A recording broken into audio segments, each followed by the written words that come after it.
तो 27 जनवरी 2024 को सुबह सुबह 4 बजे मैं पहुंच गया भुवनेश्वर। वही भुवनेश्वर जहां मैंने स्टूडेंट लाइफ के 7 साल गुजारे थे। वही बुक स्टोर्स, वही बिरयानी स्टॉल्स, सब कुछ पहले जैसे ही था। फिर उन सुनसान सड़कों पर चलते चलते मैं गया अपने दोस्तों के पास, जो कि वही पास में ही रहते थे। मैं ये 2 दिन का टूर उन्हीं के साथ स्पेंड करने वाला था। पहुंचने के बाद मैंने थोड़े खराटे मारे और फिर उठने के बाद मैंने अपने दूसरे दोस्तों को इन्फॉर्म किया और फिर दोस्तों के साथ पास की एक स्टॉल पे ब्रेकफास्ट करने के लिए चला गया।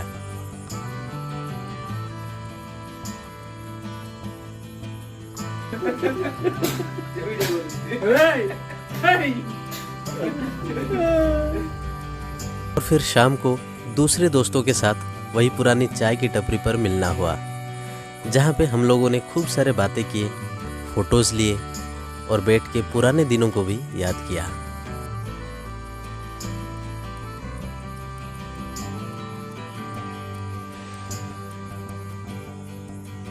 फिर हमने सोचा कि क्यों ना फास्ट फूड का भी मज़ा ले लिया जाए।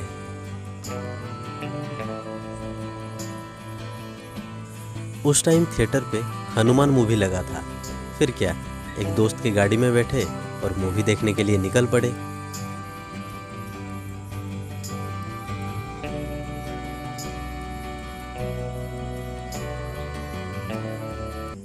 मूवी देख के निकले तो रात हो चुका था। फिर फटाफट डिनर किए और बस राइड का मज़ा लेते हुए रूम पे लौट आए, क्योंकि अगले दिन सुबह हमें जू जाना था।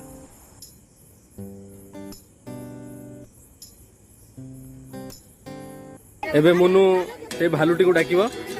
मुनु डाक समीर।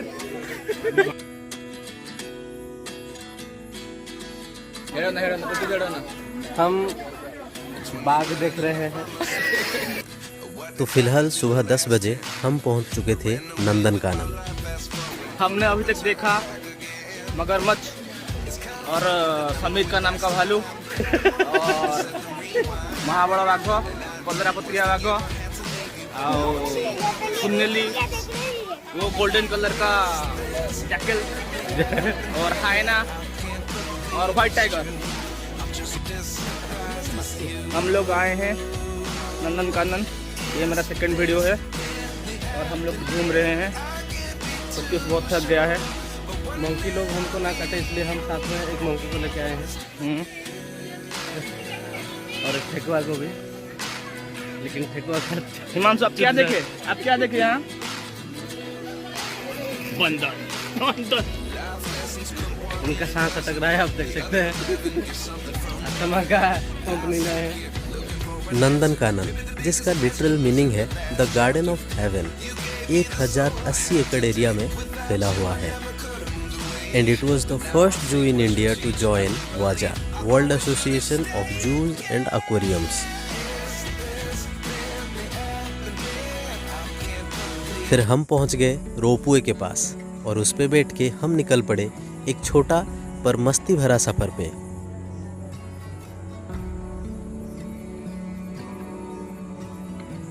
हम ऊपर आसमान में थे और नीचे थी कांजिया लेक। 190 एकड़ एरिया में फैली इस झील में स्कूबा डाइविंग और बोटिंग जैसी फैसिलिटीज भी है।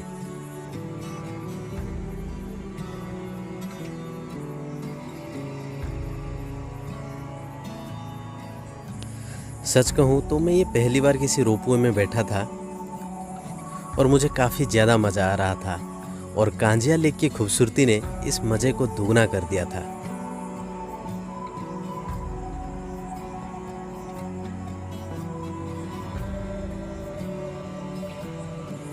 झील के पानी में किनारे का छाया था, मानो झील नहीं कोई आईना था। सुंदर नज़ारे को देख मेरा मन बहकने लगा। झील की गहराइयों में जीवन की सुंदरता ढूंढने लगा। फिर झील को और थोड़ा करीब से महसूस करने के लिए हम आ गए बोटिंग साइट पे।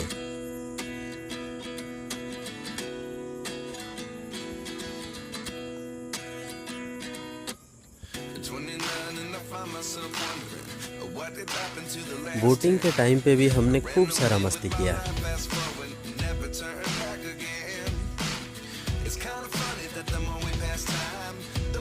उस वक्त दोपहर का 3 बज चुका था और हमें भी बहुत भूख लग रहा था।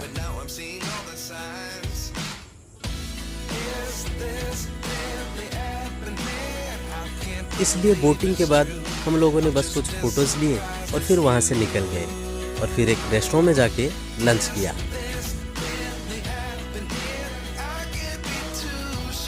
फिर शाम को टाइम हो चुका था मेरे लौटने का।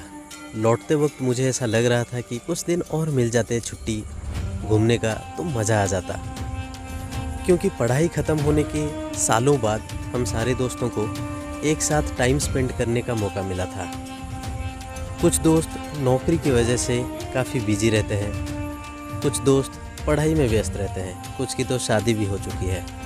फिर भी सब ने इस दिन के लिए वक्त निकाला और उम्मीद है आगे भी हम लोग ऐसे ही मिलते रहेंगे और मेमोरीज बनाते रहेंगे। Till then stay tuned.